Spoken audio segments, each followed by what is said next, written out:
Okay, so in this video, I'm going to show you how to format your text. How do you format your text? Especially when it comes to, again, you're doing papers as it relates to APA formatting. How do you format text in Microsoft Word online, the online version? It's very similar to what you're going to do in the downloaded or desktop version of it. So let's just highlight all of the text that I have right here. And if I wanted to make this text bold, by the way, I can make it bold. It's already italic. I can take it off by clicking on italic, and I can also click on bold again. Notice it goes away. If I wanted a certain portion of the text to be underlined, we can just get rid of the highlighting. Let's say I only wanted this to be highlighted, to be underlined rather, and and there it is. We can always come back once again, highlight that, hit that underline command, and the underline will go away. So let's continue. Notice I have to pretty much highlight.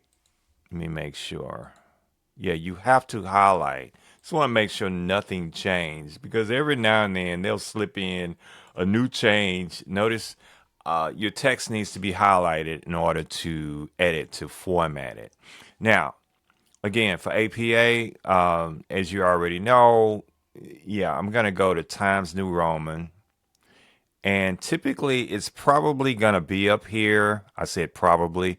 If not, your fonts here are in alphabetical order. And it's just a matter of, you can just scroll down until you see Times New Roman. So I'm going to choose Times New Roman.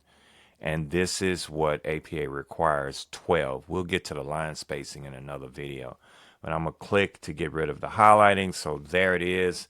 That's how you format your text as it relates to applying, whether it's bold, italic, underline, or changing the font style, which is what we did, Times New Roman. And then it was already 12. And again, if you need it to be, if it was not 12 before, it's just a matter of clicking this down arrow.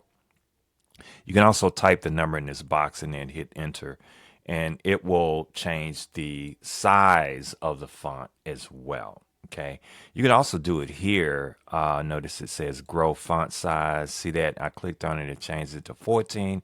If I shrink the font, which is the next command just to the right of that, it goes back to 12. Okay, so that's how. Oh, and one more button that I didn't necessarily include in a lot of my videos, but it's something you do need to know about. It's the undo button. I like to call it the grace button. Basically, it gives you another chance. In other words, undo means it'll take me back to where I was previously. If I click it, if you notice, I'm back to 14. If I redo, it's going to take us forward to where we were. Okay, so that's it. That's how you can format. We don't really need to get into the changing the font color. I mean, you can play with it if you want to. It's right there. It's just a matter of clicking on it.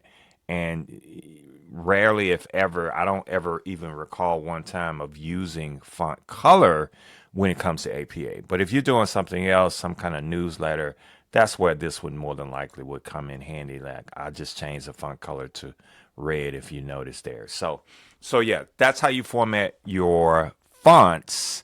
As far as, and the main thing you want to pay close attention to is the font name, of course, or the style, Times New Roman, and 12, of course. All right, so if you have any questions, let me know.